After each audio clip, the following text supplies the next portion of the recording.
minutes. Are there any members of the public who wish to address the committee? Seeing none, we're going to go to Student of the Month, and I will hand this to Erin.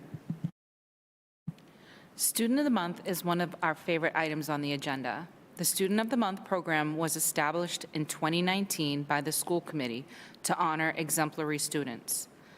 Nominations are collected throughout the year from staff members at all 5 schools.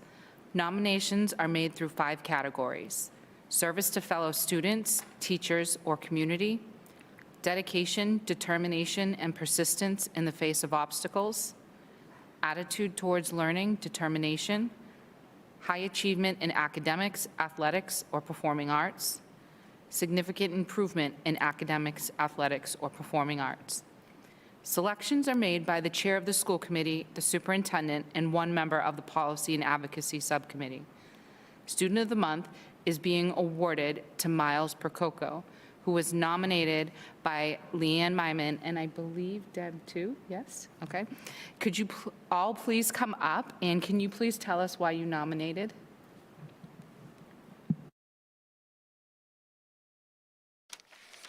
Turn it on. It's on. All right, I wrote it down because I was worried I would forget something. So Miles Percoco is a student who exemplifies a positive learning mindset and quiet leadership wherever he happens to be. Miles inspires his peers to try new things. He is a dedicated learner, but he doesn't take the process of learning and practicing too seriously. His willingness to work and become better helps others around him to try this mindset as well. Miles is a leader and a helper.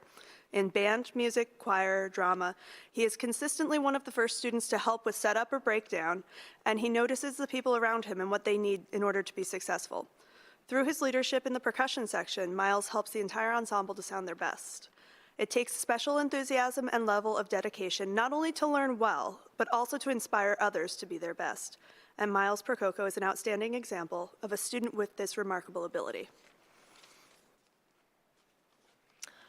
Thank you. I'd like to echo a lot of what Ms. Myman has just said. I've been Miles's band teacher for 3 years, and I did the instrumental lesson part, and I have to say he has been outstanding.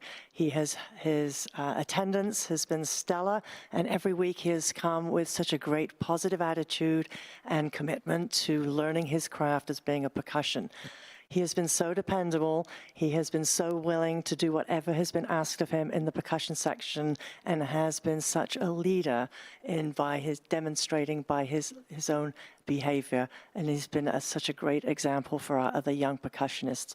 So it is our great pleasure that we have nominated him, and he has been selected. So thank you.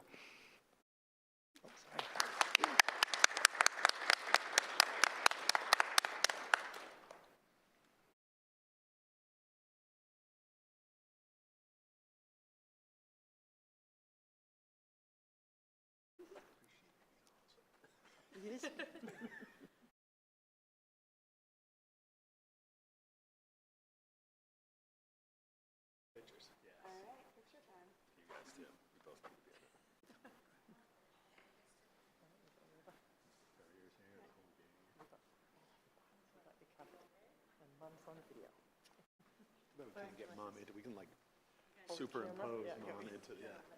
Take a picture with that in the background? Yeah, that'll work. Oh, you have to be in the. Miles, you got to be over here. Ready? He's going to take a picture of you. I love it. Yes, you can actually see it.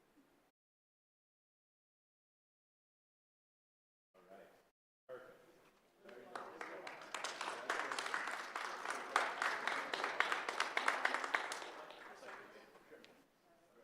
Thank you. Thank you very much. Thank you.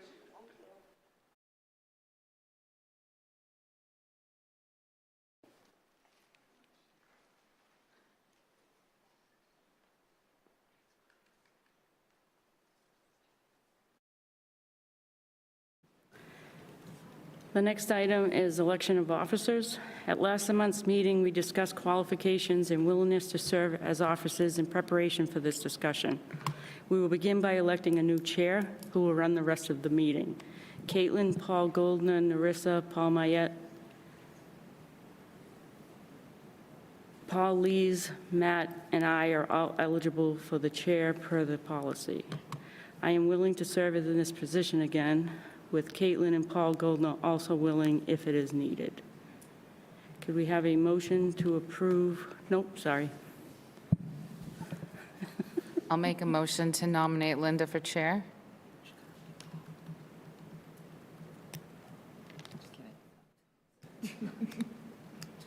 Well, because Paul wasn't at the last meeting, He wasn't here at the last meeting, so Shall I make a motion to nominate Paul Lees?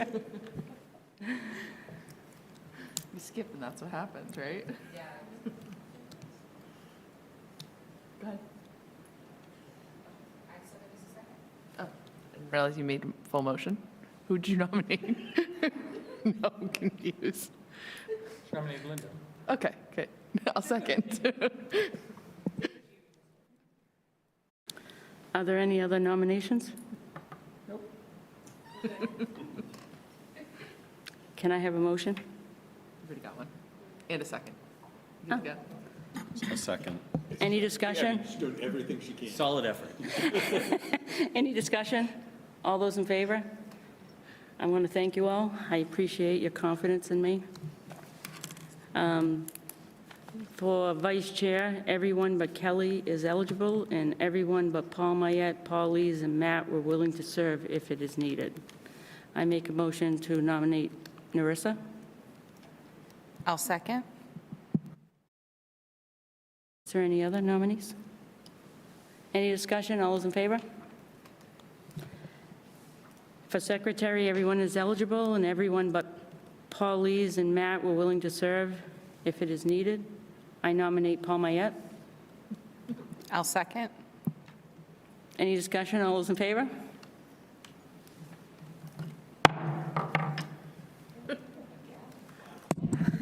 Fastest. Gong or something. The next item is the subcommittee membership. The committee will need to vote on new subcommittee memberships at next month's meeting. We currently have 4 subcommittees: Policy and Advocacy, Personnel and Negotiations, Finance, and Facilities. If the committee and the current serving members agree, I would like to leave Facilities as it is and just reappoint the current members. That subcommittee did a lot of work last year, and with MSBA's acceptance, eventually it will need to meet more for discussions on the other district buildings. And I think it makes the most sense for the same membership to continue to do that work. Is everyone okay with having Matt and Narissa continue to be on facility, and Caitlin be on facilities? Everybody okay with that? Okay. If the committee and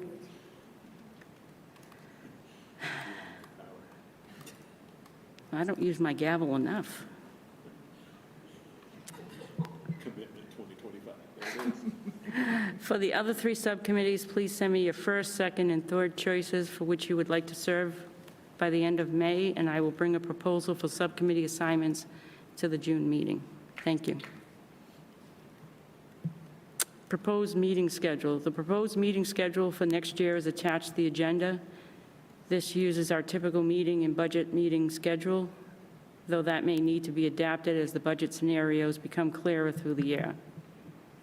And also just keep in mind the tentative as well, just in case we need those dates as well. Can I get a motion to approve? I'll make a motion to approve the proposed meeting schedule for the school committee for the coming 2025-2026 school year. I'll second. Any discussion? All those in favor? The consent agenda contains 2 donations tonight from David Hollowell for math supplies and texts for the high school, and Global Partners LP for $500 for the Salisbury Elementary STEM program.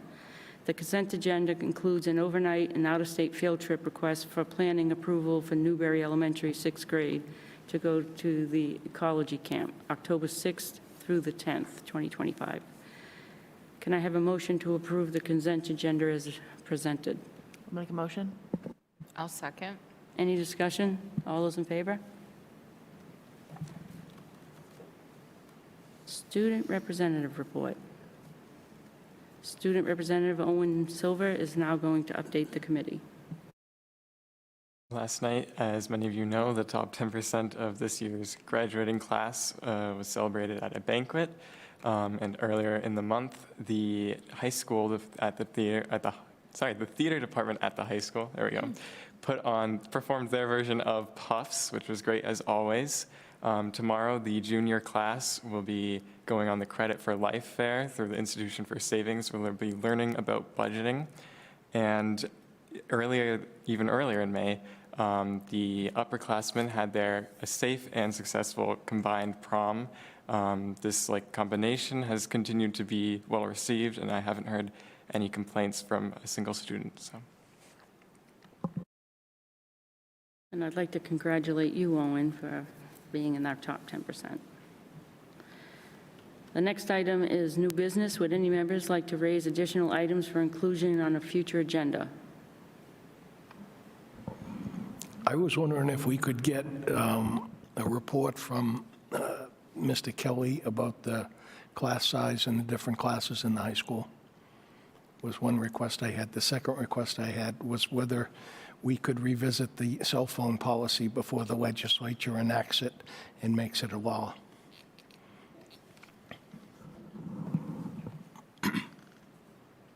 The next item is the DCC meeting update. No DCC meetings have occurred since the last school committee meeting. However, there is a meeting tomorrow here at Triton at 6:30 p.m. Social Studies curricular adoption. Dr. Anna Bates is going to make a recommendation on a new Social Studies curriculum for Triton's K through 5 students. Thank you. So this process of identifying a curriculum for grade 5 has spanned quite a bit of time. We began this in the 22-23 school year and had a K through 5 curriculum review committee that worked to identify a vision for what we believed teaching and learning should be in elementary social studies. At that point, one of the action steps that we identified was to pilot materials in grade 4 and grade 5 and look for alignment with that vision. We had publisher presentations from a number of different groups and then decided to pilot 2 of them. Investigating History and then Social Studies Alive, which is a product by TCI. We found out early on that Social Studies Alive was not a good fit for us, and we sort of pushed that pilot off to the side. But Investigating History had some delays in their rollout. This is a locally developed curriculum. It is open source. It's developed by the Department of Elementary and Secondary Education, along with some organizations such as Primary Source in Massachusetts.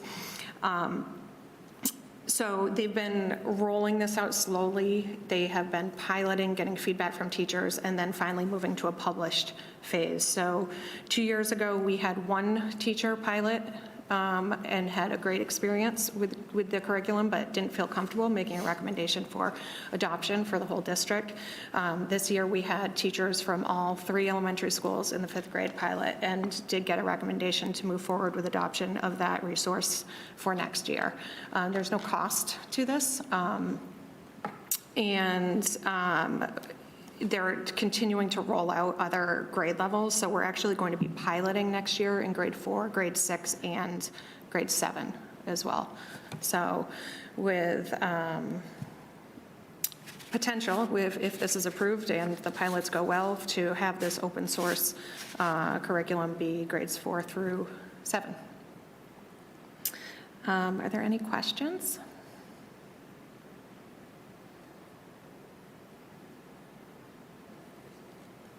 Motion? I'll make a motion to approve the adoption of the Investigating History curriculum as presented. I'll second. Any discussion? All those in favor? Thank you.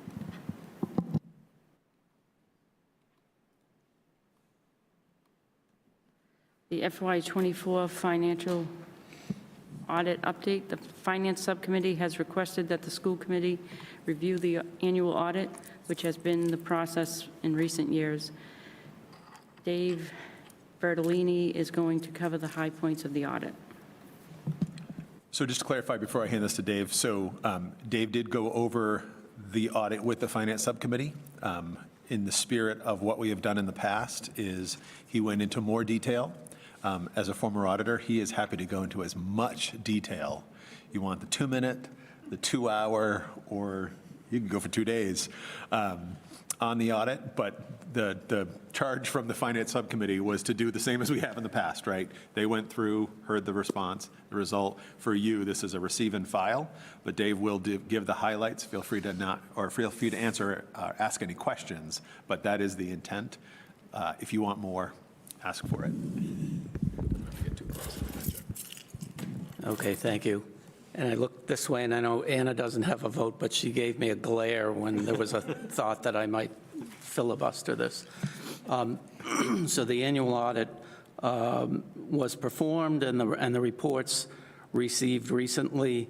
There are three deliverables that the independent auditors prepare. The first and most important are the financial statements themselves. They're long. They have a number of sections to them. The first couple of pages is the auditor's opinion, which is their main function for doing the work.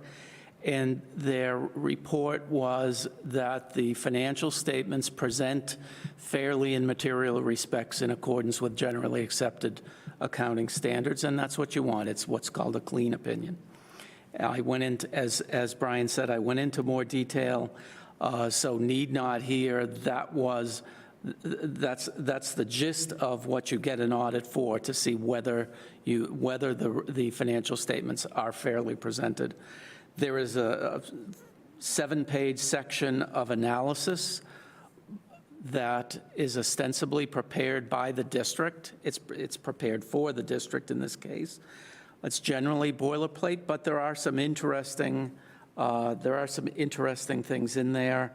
I would say that the economic issues that are cited in the report are interesting reading.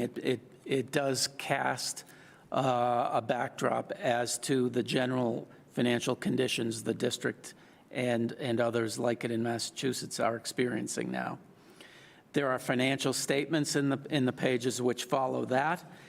And if you have the time or can't fall asleep some night and say, hey, wait, I remember him saying this, you could look at the footnotes, and in particular, the footnote, if you're looking at footnotes and say, I have no idea what this relates to, skip it.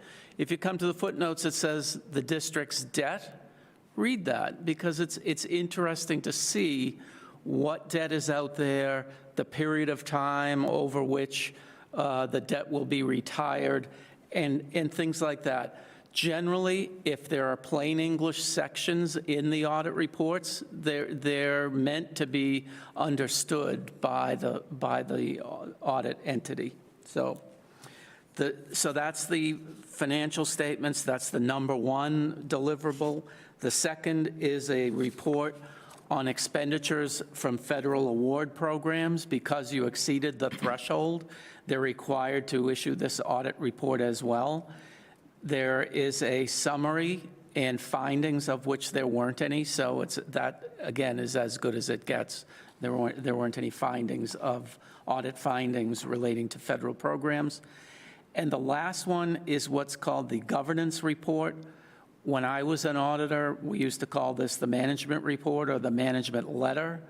They've changed things up, and it is, again, it's a boilerplate report that basically goes into what the auditor's responsibilities are, what the client or the entity's responsibilities are, and whether or not there were any major issues found during the audit itself. And in this case, they said that there were no major issues found. So that is by far the shortest report I have ever given as far about audits, and you're welcome. That was impressive. Thank you. Does anybody have any questions for Dave? This is more of a request for an explanation, if you could, Dave, because I just think when you scroll through these and you see some of the shocking numbers around other post-employment benefits or OPEB and the way that figures into the district's liability, it looks like the district has this enormous liability, which I guess it does, by GASB. But if you could just talk about that a little, because I think when people see that, it looks incredibly horrible on paper, but the reality is quite a bit different. I will, and I think, as I read it, the valuation report and the OPEB report are also here. So if you want, I'll cover them as quickly as the first. And I want to start, if I may, with the retirement one, because that's easier to get your arms around, and it's also better news. So Triton participates in the Essex County retirement system for employees who earn a retirement benefit but aren't covered by Mass Teachers Retirement System. So custodians, teacher assistants, nutrition personnel, and the like. About 40 years or so ago, the law was enacted that said, you being districts and municipalities, you need to start contributing to their retirement costs on an actuarial basis. Until then, districts and municipalities only paid the current year benefits. As salaries grew, the number of employees grew, life expectancy increased, et cetera, the projection of that liability was going up drastically when you went out many years. And so they decided that it could be actuarially determined a value in today's dollars based on actuarial assumptions what that future liability is. And when it was enacted, everybody had paid zero toward that actuarial liability. Now, Triton, like many districts, cities, and towns across the state, is in the 50-ish plus or minus % of funding range, and I'm gonna look at this because I have it written down here. 63% now to a target of 100%. 63 is not quite 2/3, but it's a heck of a lot closer than zero. And the report issued by the Essex County Retirement System says that when by 2035, so only 10 years from now, the system is projected to be fully funded. That's great news, that liability and your annual cost to the Essex County system, which is about $2 million, and growing by 6.5% a year, the majority of that will go away once it's fully funded. So that's the good news. OPEB, other post-employment benefits, is the same thing, but it's not retirement income benefits, it's retiree health insurance benefits. So anybody who is eligible for health insurance in retirement, again, right now, you are paying a cost for the premium for insurance for those retirees, because health insurance costs are going to go up, because retirees, there are more retirees, they're living longer. Again, the same type of attributes, as I mentioned, for the retirement liability are prevalent for OPEB. And again, Triton is not at zero, but is close enough to zero to say it really hasn't addressed OPEB to this point. And that OPEB liability in the financial statements and in the valuation report done by KMS is about $70 million as of now. That's the total liability in today's dollars of what employees and retirees have earned and will require the district to pay for their health insurance in retirement. About 8 commas there, but that's what that liability represents now. The difference here is that, well, the members pay toward their retirement, their own retirement in Essex County, and for OPEB, retirees also have a cost. I believe most pay 50%, is that right? That's the legal minimum that they can be charged. Legal maximum, sorry, that they can be charged. So that 70 million is divided between the employee share and the employer share down the line. I didn't write on my cover page when the OPEB liability will be satisfied. I said 2035 for Essex County. I guess when you're paying in as little as you are, the answer is infinity because you're not keeping up with the annual additions to that liability. So that's the bad news. The related, the tie-in between the two, because they're both calculated in a similar manner and they both have to do with something, whether it's income benefits or health insurance benefits to retirees. They're both things that are going to be paid in the future.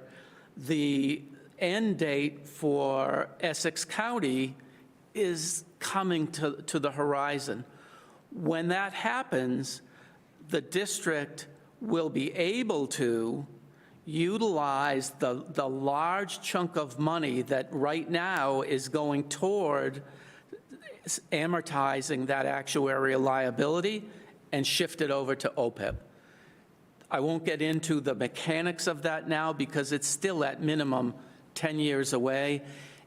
It may go longer than 10 years. Things aren't doing well. They're invested in stocks and things which haven't had a good year to this point, and it does fluctuate. The law requires retirement systems to be fully funded by 2040. So even if 2035 slips, of course, you'll all be here 10 years from now. There'll still be the chair and vice chair and secretary. So you will know that sometime in the future will be the time to get more serious about OPEB. My prediction is that the state will mandate it legally, similarly to what it did for retirement benefits, because otherwise the cost will get way out of control in years after that. Very dry topics without the ability to write on a whiteboard and use pictures and whatnot, but any of the three topics that I've covered, please feel free to ask questions. Does anybody have any questions for Dave? If I can say the two reports, the Essex valuation and the KMS is in the consent agenda under the Finance Subcommittee.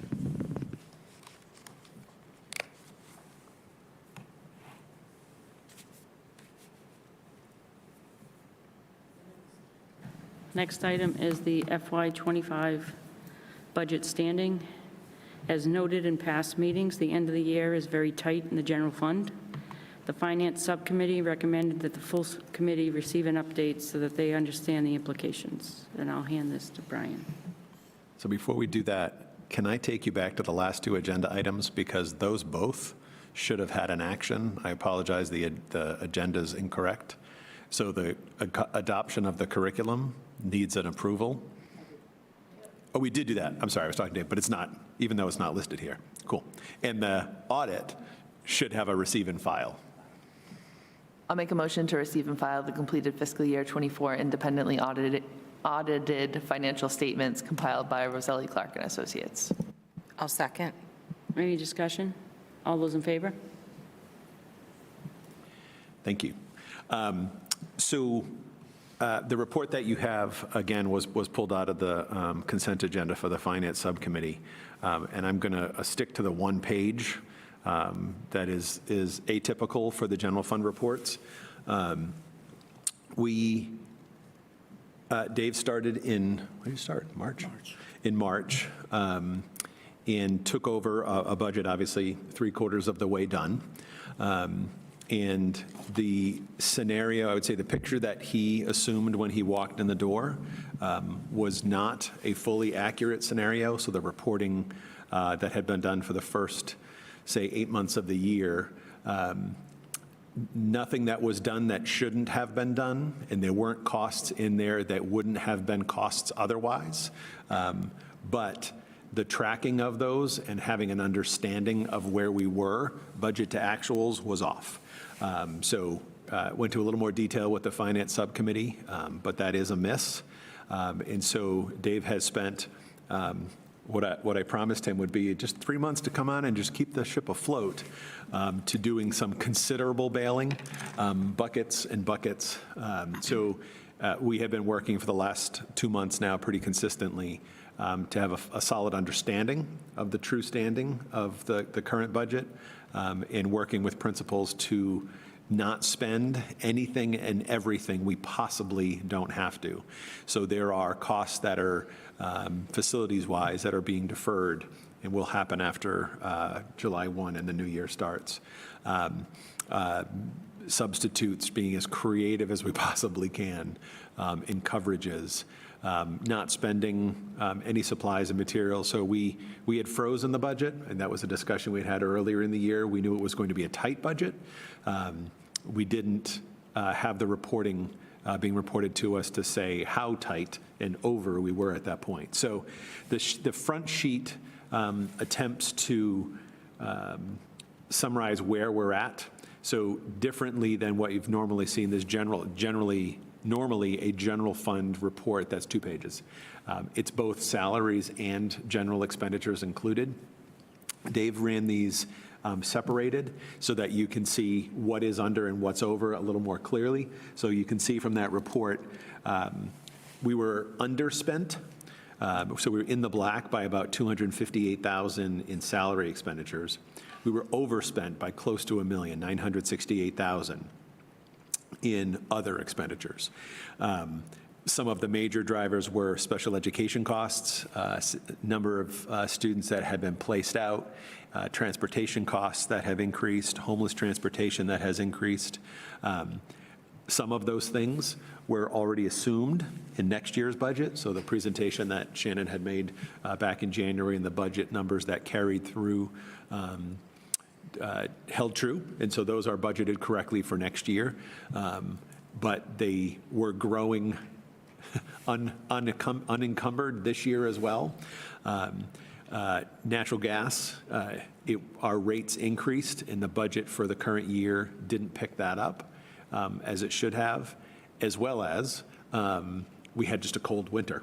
Right? I mean, it was a weird, long. The heating season was significantly longer than otherwise, so we're overspent there. We will be overspent if we have a similar winter next winter. We will be overspent there next year. But obviously now, having that information sitting here in May before the fiscal year starts, there are ways to plan for that, account for that. There are always areas where we're over, under, and that's the job of managing the budget. So, so on paper, we're showing a deficit of $710,000. There are a number of factors here. There was a change in our system, the way that, and this was a system, we use Infinite Visions, the way that the system encumbers through payroll, and it's basically double encumbering our deductions. So for medical deductions from employees, it's being posted in the general ledger basically, and it's also coming out of the payroll system and posting over. So and again, this was as of May 1st, so this is from last month. It was over encumbered by $267,000. Dave and Karen and Julie have tried every which way to try and undo that. It's just a system flaw. We can set it up differently next year. But that mid-year change by Infinite Visions threw a wrinkle in it. And then the next three are routine revolving funds that we will be able to charge off at year end. So for user fees, roughly $125,000 that we've brought in that we haven't charged off general fund costs to. You remember we're split at one time, we were 50/50 general fund user fees. That split is not that clean anymore, so it's not as clean an accounting exercise. So at year end, we'll net off about $125,000, perhaps a little more from user fees. Preschool tuitions, similarly, there were tuitions that could have, or I should say salaries that could have been charged, they were all year long but weren't. Those will be corrected potentially in the next report, if not by year end. So that's an offset. And then we expect roughly $68,000. We don't know that number until the end of the year, just like all the other lovely reimbursement programs like regional transportation through the state. We expect in the vicinity of $70,000 to offset homeless transportation. That number is very large this year, 200 some odd thousand over budget on homeless transportation, which means in next year's budget, this year's cost would be reimbursed next year, so that would mean likely a larger reimbursement next year. So if you net those in, those are known, the budget deficit is really more like $85,000. And then in the bottom section, we expect school choice revenue higher than what we budgeted by about $75,000 that we should know by late this month. They do a final tally and a final claims through school choice. Circuit breaker circuit breaker transportation for out-of-district special ed costs. That is in the supplemental budget to fully fund, in essence, that component of circuit breaker. That would give us conservatively about $235,000. All signs seem to point to that being funded at that level this year for a SUP, as well as in next year's budget. And then, as a last resort, the ability to borrow out of stabilization. So we're carrying a little over, it's about $1.72 million right now in our stabilization. That is the number. When we get to probably July timeframe, that we'll ask for a quick meeting to confirm that number to submit to the MSBA for the feasibility and schematic phase. So that's that number that we've said we need that in the bank. You know, on July 1, we put 150 in the budget currently, so when the clock ticks July 1st, we have another 150 to contribute towards that. So as a last resort, there are certainly extraordinary maintenance, repairs, and expenses that we can charge to stabilization to offset that. So if all of those needed to be used, we're really more like $375,000 to the good. I think we ran reports. This past week, we were looking at it. We were going to have a finance subcommittee tomorrow. We ran the reports. They were off by about $7,000 from this time late last month. So this is holding true. That's good. And so what we've decided, working with the finance subcommittee, thank you for the 3 members for your flexibility and finally landing on a date and time. We'll be meeting before the school committee on June 11th, remotely in the afternoon. We'll post the meeting with reports on the Friday with the rest of the agenda, or with the main agenda, but we will then have Wednesday to just give it one last look and make sure nothing else has changed, because that will be that June 11th meeting is the last meeting of the year. So we will come to you with that the only thing that needs a vote is that use of stabilization if we do need to. So we'd be coming to you with a number that night. And I think 19 days from the end of the fiscal year, we can give you a recommendation with relative confidence at that point. So I guess I would say this is not where we wanted to be.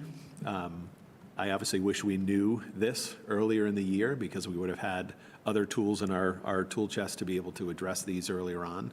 But that was not the case. And we have different folks now. Obviously, Dave has been here. Rich, who doesn't take the seat officially till July 1, is in everything, right? He is in every email chain and getting fully invested. And so by the time he takes over on July 1 and he takes the chair and Dave shifts into a mentor role, we'll be in a very good standing. And I'm very confident that this will not happen again in the future. So happy to answer any questions if you have any. Does anybody have any questions for Brian?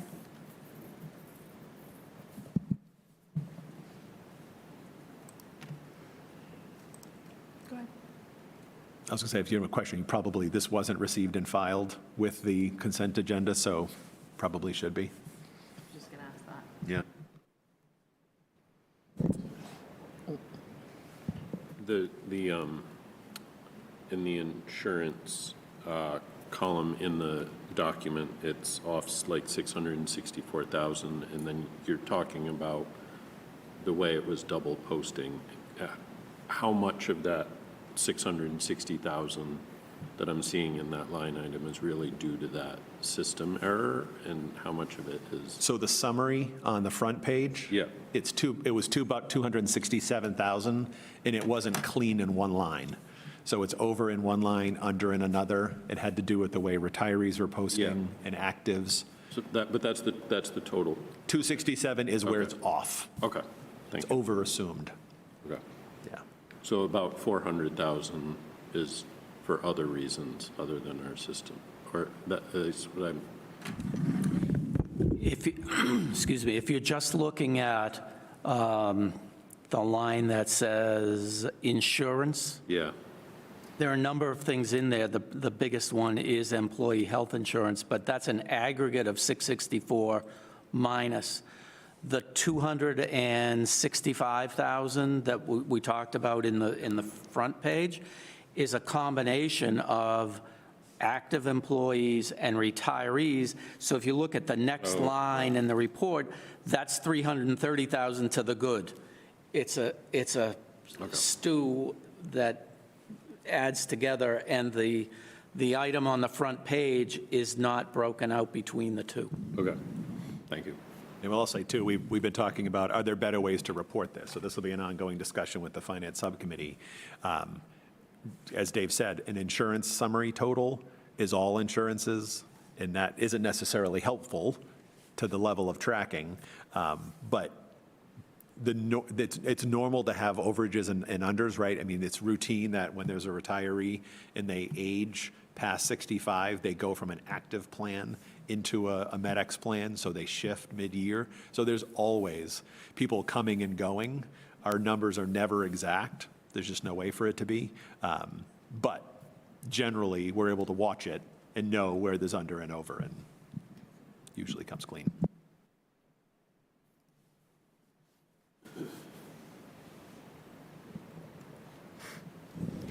So first, thank you to Dave and Brian for the sleepless nights and a lot of work that this took, because it was not, I know, a small puzzle to unravel. And I will make a motion to recommend that the school committee, or make a motion that the school committee receive and file the May 1st, 2025 year-to-date general fund expenditure report. I'll second. Any discussion? All those in favor?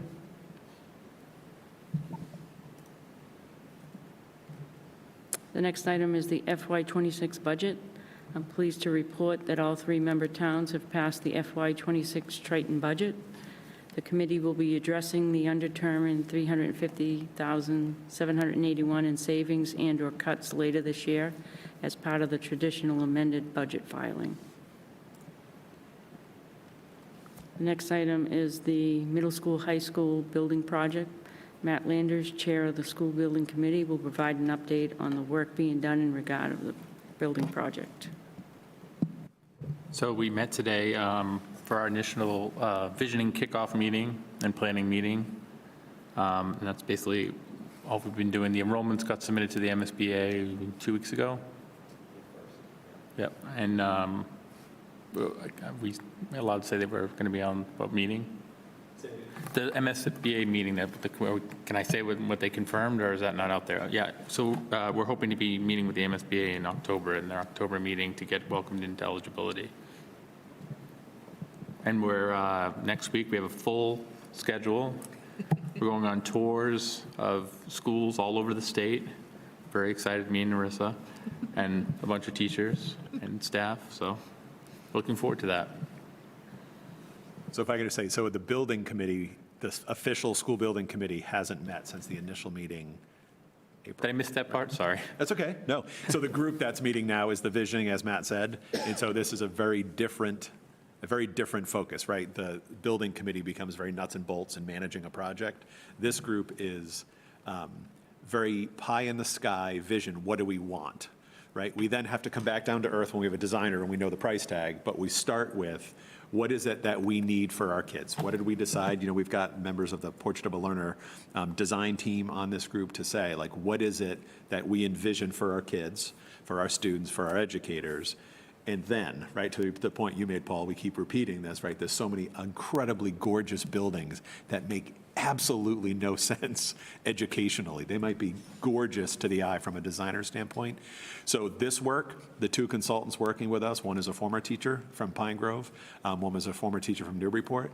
And so the two of them are educators first. They work with designers, but they're not designing at this point. It's all about taking us to see other schools, to see components, to see the way they team, the way they group and pair and have breakout spaces. So exciting work, but we'll also be grounded in reality as we move forward. So, but that is, to Matt's point, we will have multiple meetings now, we'll see how many, to confirm the design enrollment. That's a key driving point from the rest of this project, is they certify a design enrollment.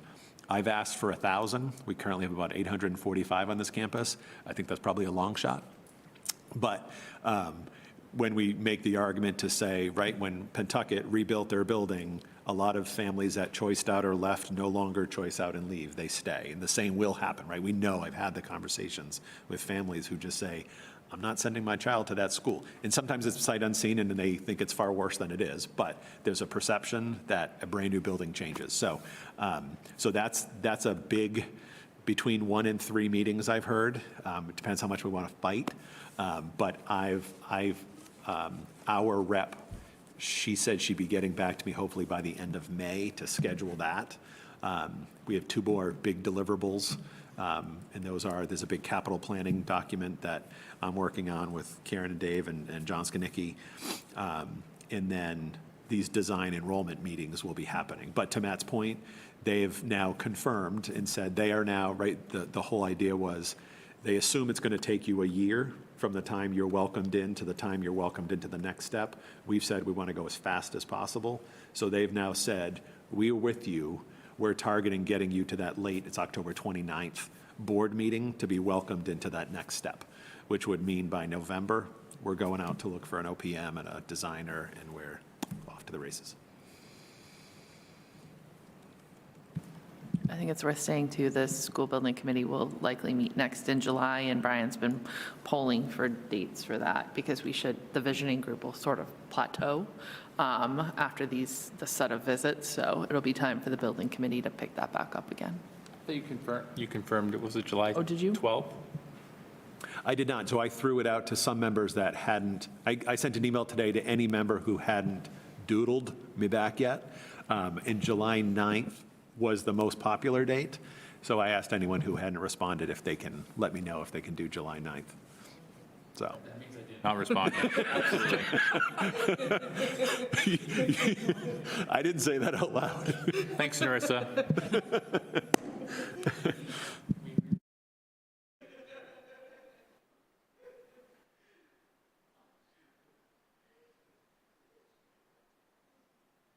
I want to thank you all for the update.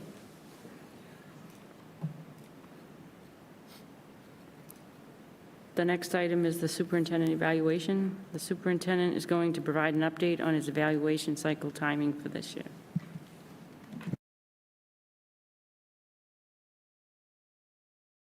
My agenda won't change. So nothing for you tonight, but just to confirm, in talking with the chair and vice chair on our routine meetings, again, this year, my goals require end-of-year iReady data. And so the way we're going to do this is June 4th, that's 2 weeks from tonight, right? June 4th, I'm going to give you my evidence. It will likely not have all full iReady end-of-year data, but the rest of the evidence, as well as that link to send out and to do the evaluation on standards. And the request was going to be to have that by the following Monday. Is that what we said? So that would be Monday, the 9th of June. It's generally a quick turnaround. Would give a little more time, but I think everyone does it in the last 2 hours anyway. So figure, just do from that Wednesday, the 4th, and then ask for it on the 9th, and that goes directly to Narissa and Linda. They'll do the summary, and then I will, for the goal pertaining to end-of-year student performance, I'll be able to give you updated information on the 11th, and then we'll complete the evaluation on the 11th. Similar to, well, starting this past year, the two of you used to do some work and kind of arrive at a goal, at a score, rather than providing the evidence, and the committee decided on a collective score. So we'll be doing the same thing on the 11th, but I'll provide you that updated student data at that point. So it's a little more condensed, but so when we meet 2 weeks from tonight, we'll do my goal information quick and then jump into the survey work with Peter Piazza from UMass. Does anybody have any questions? Okay, moving on to superintendent's report. The superintendent will now give his report. Yes, I will. So quick, first part is a message that I sent out about the budget, just to clarify. Since that, obviously, since I sent that last week, we obviously had Salisbury's town meeting on Monday night, a very quiet town meeting. People are being begged to get there, to get to quorum, but the budget did pass very quickly and without discussion. So we now have a unanimous budget, which is not a place I thought we would be. Sitting here on May 21st, it's not what I thought it would look like when we were doing this back in January, February, and March. So certainly thankful for our towns. Thankful that the overrides passed, and we're not, that the towns are able to provide the services they need to provide to the residents, and it's not schools versus police versus fire versus library versus council on aging, because at the end of the day, it's all important. So end-of-year graduations, just to make sure they're on your radar, one correction. I had a wrong time for the middle school, so NES grade 6 recognition is Monday, June 9th. Pine Grove and Salisbury's are both on June 12th at 5:30. Middle school 8th grade recognition is Thursday, June 12th, and it's 9 a.m., not 9:30. The original posted 9:30. And then obviously Triton's graduation on Saturday, June 7th at 11 a.m., and it's going to be a perfectly sunny day, about 65 degrees, and so we'll be on the field. Also to announce that how many weeks ago? Oh, and 3 weeks ago or so, the valedictorian, salutatorian were announced. So the valedictorian for the class of 25 is Brian Walwork. Everyone knows him as Mackie. And then Tihan Khan is the salutatorian. So my understanding is the two of them had been neck and neck for quite some time. So congratulations to both of them. Obviously, we're part of the awards honors banquet last night. And again, this class, just an outstanding class, the class of 25, just such a broad, diverse group, and work so well together, seem to like one another, right? Just as a class, they're engaged. Every teacher you talk to with this class is going to miss the class of 2025 so much. So congrats, Owen. You all did some amazing stuff, and it's not just academics, just amazing kids. So. And last year, just a quick change for the middle school end of year, just to point that out. I had mentioned that to you back in, I guess, January, that the middle school, high school isn't doing midterms, so rather than running buses, doubling up those buses, running a middle day and end of day for a cost, we canceled the mid-year parent conferences at the middle school, the half days. Still offered, teachers offered to families, said if anyone's interested, as well as we made sure if there were any concerns that the teachers requested a conference with parents, if there was any concern. Not a lot of conferences. Certainly some families reached out, had conversations, but that seemed to work. And instead, trading that for a portfolio day at the end of the year. So on that Friday, students will be dismissed at the half-day mark, but invited back in the afternoon with their families to present their portfolio of their year's work. So that afternoon on the Thursday, the 12th, when students go home, that will be the afternoon for teachers to be able to get in or stay, obviously, and set up and prepare for the portfolio day the next day. So And then obviously, the last day of school is a half day for everyone. And remember, it's a Monday, June 16th. I know, I'm sorry, but we're coming on Monday, the 16th for a half a day. I expect stellar attendance that day. And then the last thing to report to you, we do have an aligned schedule for next year at the middle school, high school. It is a typical high or kind of secondary schedule, 7-day, 6-period waterfall, which means 1 period drops. So it is fully aligned, it's not partially aligned, and then there is a Viking block. It's appeared in different iterations in the middle school and other schools with a flex block. It's a little different. So it's a static block that currently the third, it might change, but the third period of the day is in essence extended by 30 minutes. So if a period falls in, or if A falls in period 3, then A is longer by 30 minutes for that day. The next day B is 30 minutes longer, C is 30 minutes longer. So it provides a lot of opportunity. Certainly the aligned schedule, we will be sharing staff, I believe, performing arts, world language. I think that's it, right? Say again? And PE, yeah. So world language, PE, and performing arts will all have, to some degree, whether it's a section or otherwise, shared staff between the two schools. So as we've said in the past, it does provide the opportunity for students who may be advanced to access the high school coursework if needed. That hasn't been a routine thing in the past when we had an aligned schedule, but it certainly does present that opportunity if needed. I believe someone got called out last night, right? One of the honors graduates took, was it honors geometry in 8th grade? Who was that? Yeah. 3 of them. Well, like I said, the class of 25. Mackie, and Henry, maybe? It might have been. Yeah. Oh, was it?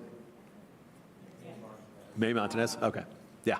So that, right, with an aligned schedule, we're able to do that. So I'm excited for this. I think it provides opportunity. It provides a little more, again, we had talked about through the budget process, we have smaller middle school class sizes because we're still maintaining teams. So this does not dismantle teams. It's the 2 teachers per subject per grade level that dismantles teams. So it certainly becomes a different flavor of teaming than if you don't have a rotating schedule, but they still can provide a teaming structure as long as they've got, two math teachers per grade level, 2 English teachers per grade level, and so forth.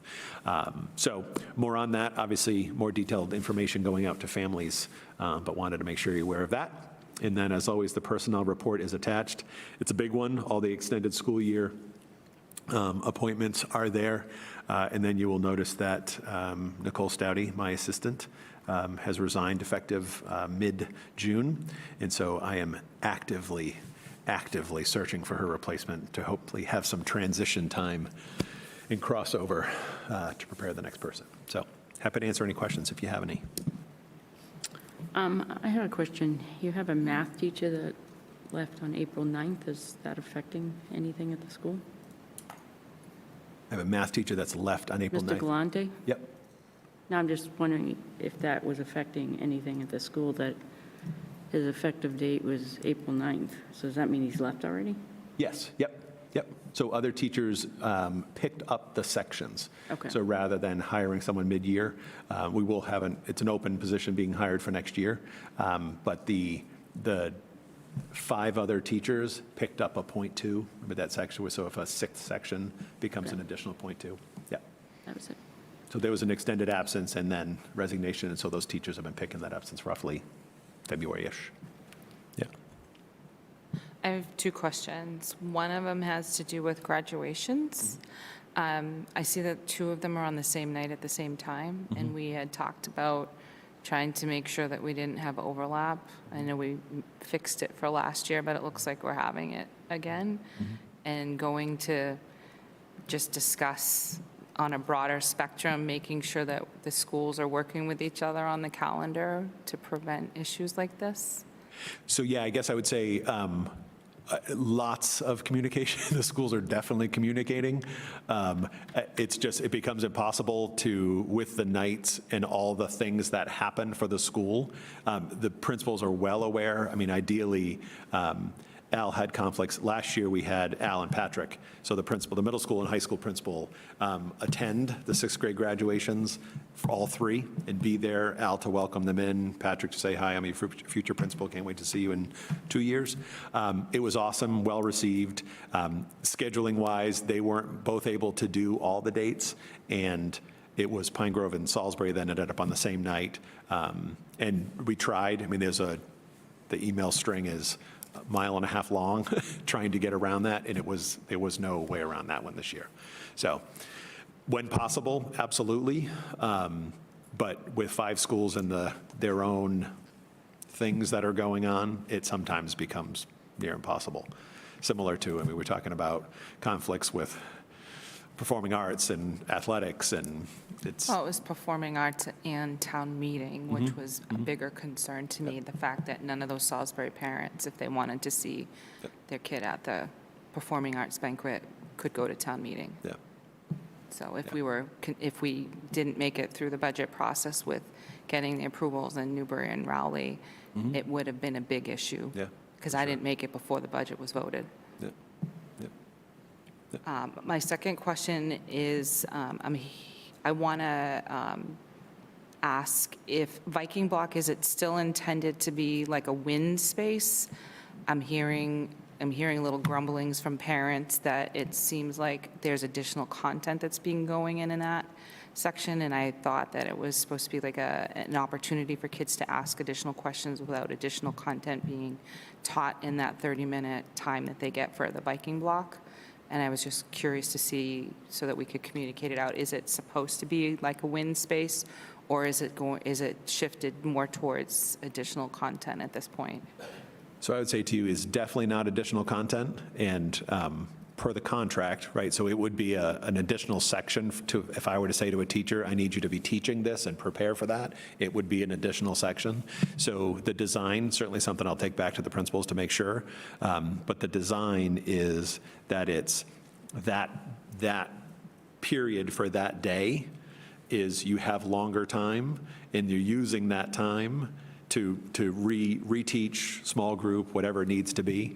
But it's an additional longer class period for that day, but it's not to introduce new material during that extra time, no.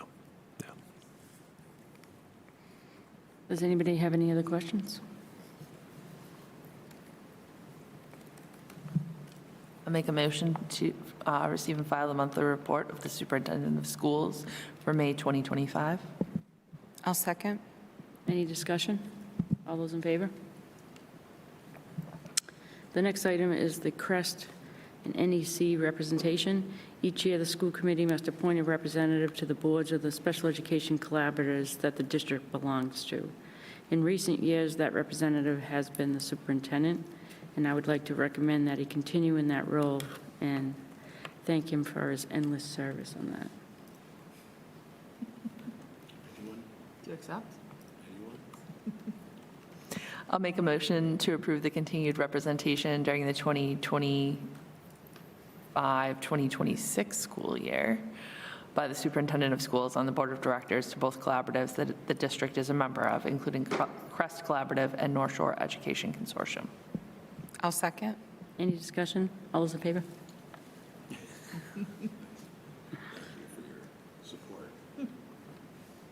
Policy Review Cycle, Section F. Last month, the committee voted the proposed changes to Policy Section F as a first reading. Unless there are any other questions or concerns, we will vote the final reading tonight. I'll make a motion to approve edits to the policy manual, Section F, as presented as a second and final reading. I'll second. Any discussion? All those in favor? Policy and Advocacy, Paul Goldner. We did not meet this month. We will meet next month on June 11th, as the Section F that we just voted was the end of our policy updates for the year. but we'll do one more meeting to sort of organize any advocacy for the summer. Thank you, Paul.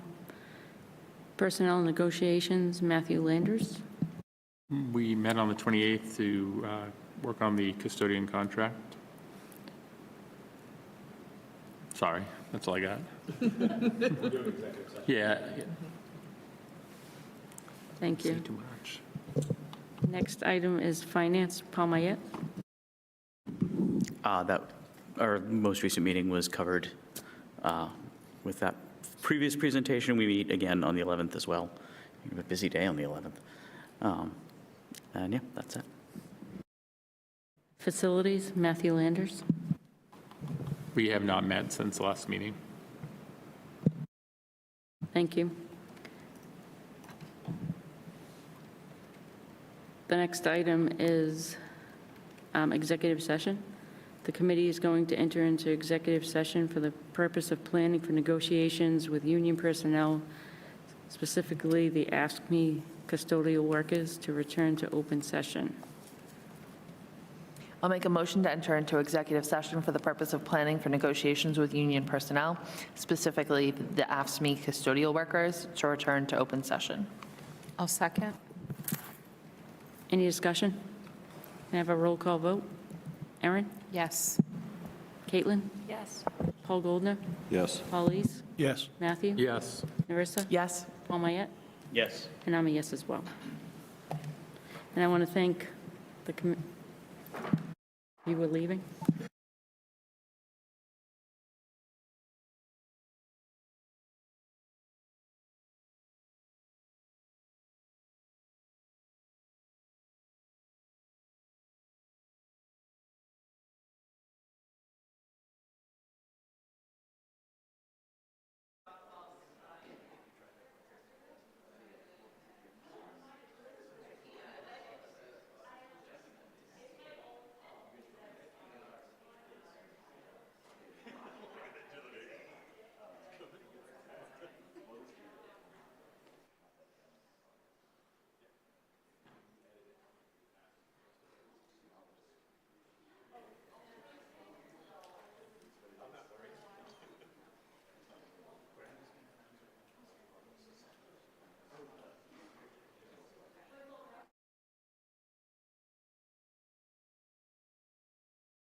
Okay.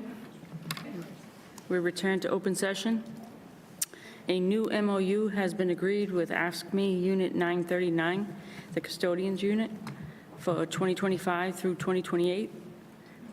This largely brings steps and other language into line with other union agreements, but it also includes a $150 increase to the clothing allowance, a 5% correction in year 1, and a 3% cost of living adjustment in years 2 and 3. Can I please have a motion to approve the new agreement? I'll make a motion to approve the agreement with AFSCME Unit 939 for 2025 to 2028 as presented. I'll second. Any discussion? All those in favor? No, shouldn't. I'll make a motion to adjourn. I'll second. Any discussion? All those in favor? Don't forget that tomorrow night we have a 6:30 DCC meeting here. It is here. Thank you. Have a nice evening. Paul, is Graham in the middle school concert?